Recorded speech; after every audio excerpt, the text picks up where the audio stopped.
Fala pessoal, então vou fazer uma breve revisão aqui das matérias mais importantes aí para o simulado. Então basicamente a gente vai começar com deslocamento e distância percorrida. O que acontece? Se eu vou sair de uma cidade A, por exemplo, e ir para a cidade B, qual seria a diferença do deslocamento e a distância percorrida? Vamos supor que a estrada faça esse caminho aqui. E nesse caminho eu percorra 220 quilômetros. O deslocamento, que é o que a gente chama de ΔS, que é o que? Tudo que é delta, né, é final menos inicial. Então se é ΔS é espaço final menos espaço inicial. O deslocamento é a distância existente entre os dois pontos, que seria o que eu vou marcar em vermelho aqui, ó. Supondo que aqui seja o quilômetro 0 e aqui o quilômetro 220 da estrada, se eu for calcular meu ΔS para achar o deslocamento, vai ser o final menos o inicial, 220 menos 0. Logo, o meu deslocamento é 220 km. Correto? A distância percorrida seria o que eu andaria de carro aqui, ó, fazendo curva, descendo curva, sobe, desce. E aí o que acontece? Eu vou até acertar esse exemplo aqui, que o ideal é, neste caso, a minha distância percorrida ser maior do que o deslocamento. Vamos só acertar o exemplo aqui para 320, tá? Que aí fica condizente com o desenho. Então olha só, o deslocamento é a distância em linha reta entre dois pontos, que é o que está marcado em vermelho. A distância percorrida é o caminho que realmente a gente percorre quando a gente vai deslocar de um local para o outro. E geralmente a distância percorrida vai considerar o que? A ida e a volta. Outro exemplo. Se eu sair da cidade A, andar até a cidade B e voltar para A, se nessa ida e volta eu for calcular o meu deslocamento ele vai dar 0. Por quê? Eu vou sair da cidade A, que vai ser meu espaço inicial, vou ir até B e voltar para A. Meu espaço final vai ser A também. Então, se eu for calcular a distância entre o ponto A e o ponto A de novo, que é o ΔS, espaço final menos o inicial, vai dar 0, porque o meu inicial é o A e o meu final foi o A também. Agora, se eu fosse calcular a distância percorrida, eu iria considerar a ida e a volta. Seria 320 a ida mais 320 a volta. Daria 640. Então, a diferença entre deslocamento e distância percorrida é isso. Referencial. Qualquer objeto que eu vá escolher para determinar se o corpo está em movimento ou em repouso, se ele é uma partícula ou um corpo extenso, mas vamos concentrar em movimento e repouso. Por exemplo, essa caneta que está se movimentando aqui, ela está em repouso ou movimento? Se você falar que ela está em movimento, está errado. Se você falar que ela está em repouso, está errado. Por quê? Você não escolheu o referencial. Você precisa determinar o referencial. Em relação a caderno, ela está em movimento. Como que eu julgo isso? Se a distância entre a caneta e o referencial que eu escolhi está aumentando ou diminuindo, mudando, isso significa movimento. Agora, a caneta em relação à palma da minha mão, a distância entre esses dois itens aumenta ou diminui durante esse movimento? Não, ela continua igual, ela está parada em relação à minha mão. Ou seja, se minha caneta não distancia da minha mão, ela não altera a sua posição em relação à minha mão, que eu escolhi como um referencial no exemplo agora. Sendo assim, neste caso, em relação a esse referencial, ela está em repouso, em relação a esse referencial que durante o movimento, ela está em movimento, ok? Velocidade média. A gente calcula pegando o espaço, que pode ser em metros ou quilômetros, e o tempo, que pode ser em segundos ou horas, de forma que eu tenha a velocidade média em metros por segundo ou quilômetros por hora. A transformação entre as duas, né, de uma para a outra, a gente usa o 3,6, correto? Que aqui eu multiplico por 3,6 e daqui para cá nós dividimos por 3,6. Lembrando, ΔS, espaço final menos espaço inicial. ΔT, T final menos T inicial. Ok? Vamos pegar um exemplo aqui para a gente calcular a velocidade média. Lembrando, às vezes eu te dou velocidade média, te dou o tempo, você tem que calcular o ΔS. Às vezes eu te dou ΔS, ΔT, você tem que calcular a velocidade média. Às vezes eu te dou esse e esse para você calcular isso. É uma equação, né? As variáveis, que são as incógnitas, podem mudar. Exemplo, um carro sai da cidade de Cataguás no quilômetro 20 e vai até Juiz de Fora no quilômetro 150, gastando 1 hora e 30 minutos. Qual foi sua velocidade média? Melhor coisa, pega os dados, põe na lateral e faz um desenho da situação. Dados. Espaço inicial, de onde eu saí. Cataguás, 20 km. Espaço final, 150 km. Tempo que eu gastei, que é o meu ΔT, 1 hora e 30 minutos. Vamos fazer um desenho dessa história. Saí de Cataguás, né? E cheguei em JF. Beleza. Aqui está no km 20 e aqui está no km 150. Primeira coisa que eu vou analisar antes de iniciar a conta é os dados que eu tenho. Meus espaços são medidos em quilômetros. Meu carro ele tem a perna amputada, tá? E meu tempo em minuto por hora. Em hora e minuto. Ou seja, eu tenho um problema. Por quê? Meu tempo que não pode ficar em hora e minuto. Ele tem que ficar em tudo em hora para eu poder calcular essa velocidade média e ter uma unidade medida de metro por segundo ou quilômetro por hora. Neste caso, eu preciso de ajustar esses 30 minutos para a hora para a gente chegar no tempo na unidade medida de quilômetros por hora, ok? Então, se eu for montar a minha conta,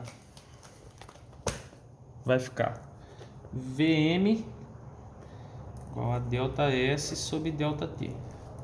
VM é igual espaço final 150, espaço inicial 20. O ΔT eu tenho 1 hora e 30 minutos. Eu tenho que pegar esses minutos e converter para a hora. Como que eu faço? É a famosa regra de 3. 1 hora vale 60 minutos. Se eu tenho 30 minutos, isso vale quanto? Vai multiplicar 1 vezes 30, 30. 60 vezes x igual a 60x. Isola minha letra sem preocupar com aquela história de estar na esquerda ou direita. Lembra disso. Ficar 30 por 60 é igual a x. Simplificando, pessoal, nós iremos obter o resultado de 0,5 igual a x. Agora você espelha lá seu resultado. Você botar a letra do lado esquerdo sem aflição, tá? Se meu resultado que eu busco aqui está nessa coluna, ele vai ter essa unidade de medida, que seria em horas, tá? Então, ou seja, com o meu tempo transformado, ele é 1 hora mais 0,5 horas, correto? Eu transformei meu 30 para cá.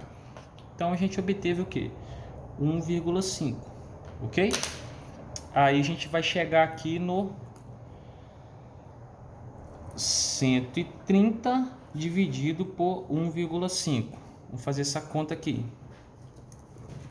130 dividido por 1,5. Como que a gente faz? Tem uma casa depois da vírgula, nós vamos o quê? Se tem uma casa, a gente soma com a vírgula e acrescenta aqui, né?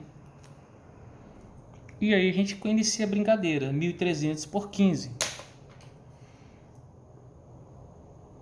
Vamos ver quantos 15 cabe dentro de 130, tá? Se eu multiplicar 15 vezes 6, vai dar 90.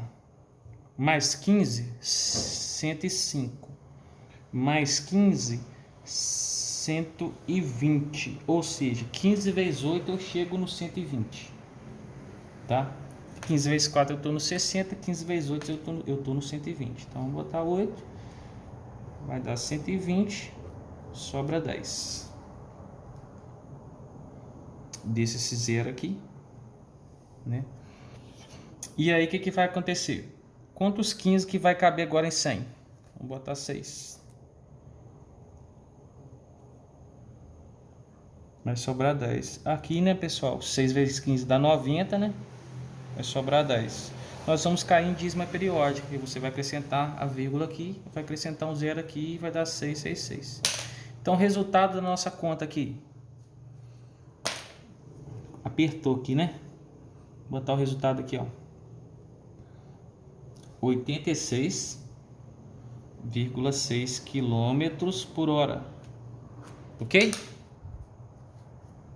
A continha está aqui embaixo.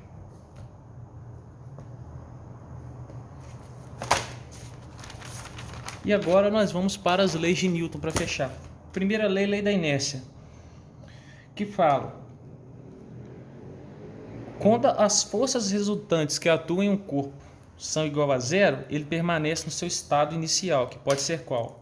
O estado inicial do corpo: repouso, quando a sua velocidade é igual a zero, ou MRU, que é a velocidade constante, né? Ou seja, V fixa. Por exemplo, se eu pegar esse objeto aqui, ele está com velocidade, ele está em repouso.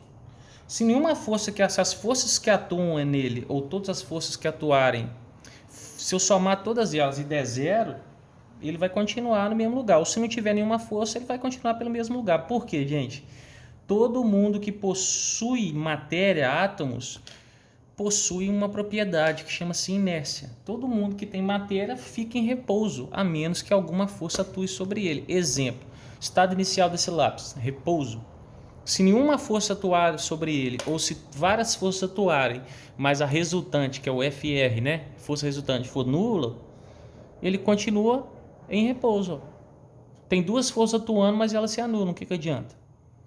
Agora, se uma força resultante diferente de zero atua sobre ele, ele vai andar. Porque a força resultante foi diferente de zero. No momento que eu apliquei uma força diferente de zero, eu rompi a inércia dele, que era o quê? De repouso. O estado inicial dele era de repouso. Se a força resultante que atuou no corpo foi diferente de zero, eu quebrei a inércia de repouso dele. Então ele passou a movimentar. É a mesma coisa. Se eu não tivesse atrito nenhum aqui, o que aconteceu? Eu ia empurrar essa caneta, ela ia continuar andando. Mas por que eu empurro ela para de andar? Porque existe o atrito entre ela e o papel, correto? Se não tivesse atrito nenhum nela, eu ia empurrar, ela ia continuar andando. Tá? Agora, como tem um atrito, quando ela começa a andar, o atrito faz uma força em sentido oposto, quebrando seu estado inicial de movimento retilíneo uniforme, né, de velocidade fixa. O atrito ele vai fazendo uma força diferente de zero sobre a caneta e vai fazendo ela parar o seu estado de movimento retilíneo uniforme. Ok? Outro exemplo interessante. Se eu estiver acelerando com o carro no meio de uma estrada lá nos Estados Unidos, que venta pra caramba, estou acelerando, mas meu carro não consegue aumentar a sua velocidade. Por que isso pode acontecer? Porque por mais que eu faça uma força através do motor do carro para frente, eu tenho uma força do vento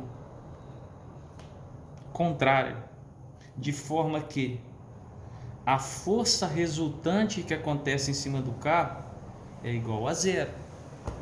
Então, neste caso, ele estaria aqui em MRU, andando em MRU, correto? Se nenhuma força resultante sobre ele for maior do que zero acontecer, ele vai continuar em MRU. Agora, se por um momento o vento ficar mais forte que a força do motor, a minha força resultante já deixa de ser igual a zero, vai ficar diferente de zero. E se essa for maior que essa, eu vou romper a inércia de MRU dele, né, de movimento com velocidade fixa, e ele vai andar mais devagar se essa estiver maior que essa. Se essa estiver maior que essa, que é o mais comum de acontecer quando a gente viaja, ele já vai passar a aumentar a sua velocidade à medida que o tempo passa. Ok? Terceira lei de Newton, ação e reação. fala o quê? Isso aqui eu já ensinei para vocês. Se você quiser errar, é só você desobedecer esses itens. Que é um par de forças. Par de forças. Atua em corpos diferentes.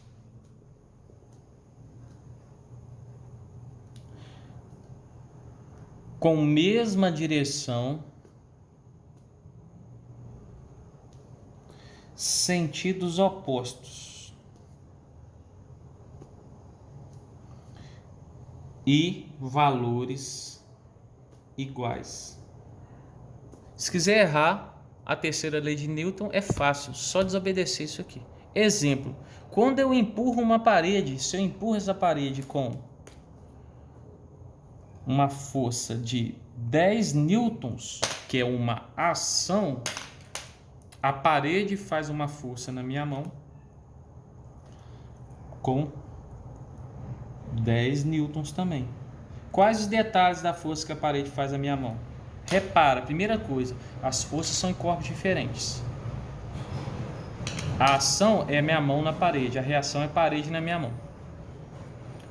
Tá? Mesma direção, porque ambas estão na horizontal. Sentidos opostos, uma é da esquerda para a direita, outra da direita para a esquerda. E valores iguais. Ah, mas como é que faz? Como é que eu sei que a parede faz força na minha mão? Muito simples, dá uma porrada, um soco na parede, você vai ver o que acontece com a dor que você vai sentir. Por quê? Parede, no que você gera uma força sobre ela, ela gera uma força na sua mão. E como a gente aprendeu força, né? A força, quando ela é aplicada no corpo, ou ela deforma o corpo, ou ela acelera o corpo. Então, quando você mete uma mãozada na parede, você vai ter uma mini deformação ali na sua mão. Dependendo da força, você até quebra, né? Deformando legal. Mas eu acho que ninguém vai querer fazer essa experiência física, não, né? Nem, até aconselho a não, porque tem uns abestados aí que pode querer fazer. Outros exemplos. Se esses dois corpos aqui, se eu empurrar eles de forma que eles se choquem, no momento do choque, como é que vai funcionar? Tanta força de ação e reação acontece simultaneamente. O corpo A vai fazer uma força no B, eu vou botar essa legenda aqui, que é uma ação, e o B vai fazer uma força no A. Se essa força for de 20 newtons, essa força também vai ser de 20 newtons. E o interessante é o seguinte, gente, essas forças não se anulam. Por quê? Para eu ter duas forças de direções iguais, sentidos opostos, anulando, elas precisam de estar no mesmo corpo, coisa que não acontece nesses exemplos. Acontece nesse exemplo. Se eu tiver duas forças iguais, direções iguais, ó, horizontal, sentidos opostos, tá? Opostos, com o mesmo valor, em um mesmo corpo, aí nós temos elas se anulando. Ou seja, a força resultante desse caso é zero, ok? Se eu não tenho força resultante, pela segunda lei de Newton, que está aqui embaixo, toda força resultante que é diferente de zero vai provocar em uma massa uma aceleração. Se a minha força resultante é igual a zero, a minha massa não tem aceleração. Então, se eu tenho duas forças, sentidos opostos que ocorrem nesse corpo com o mesmo valor, vira um cabo de guerra, um puxa para cá, outro puxa para lá. No final das contas, minha força resultante é nula. Então, a massa desse corpo, pela segunda lei de Newton, não tem nenhuma aceleração. Ok? Agora, aqui não.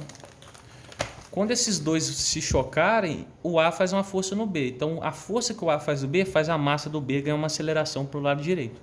E a força que o B faz no A faz a massa do A ganhar uma aceleração para o lado esquerdo. Que isso acontece quando a gente faz isso, né? Ó, na hora que choca, o que acontece? Cada um recebe a força do outro e as massas, né? Se você botar no slow motion aí, ó, as massas recebem acelerações nos sentidos após o choque, ok? E a segunda lei de Newton é isso. Se uma força atua sobre um corpo, você tem que imaginar se uma força resultante atua em cima da massa desse corpo e essa força resultante não é igual a zero, a massa desse corpo vai passar a ter uma aceleração, que nada mais é do que uma mudança de velocidade. Quer um exemplo? A velocidade é zero. Se eu aplico uma força, o que aconteceu? Eu apliquei uma força, a massa mudou sua velocidade de zero para alguma coisa. Fazendo isso. Então fica provado que a força resultante que eu apliquei aqui foi diferente de zero. Agora se eu fizer isso aqui, ó, duas forças atuando no mesmo corpo, a massa dele está em repouso, continua em repouso, ou seja, a velocidade é zero, não teve aceleração. Por quê? A força resultante entre essas duas forças se anulam, tá? Então é isso aí, galera. Valeu!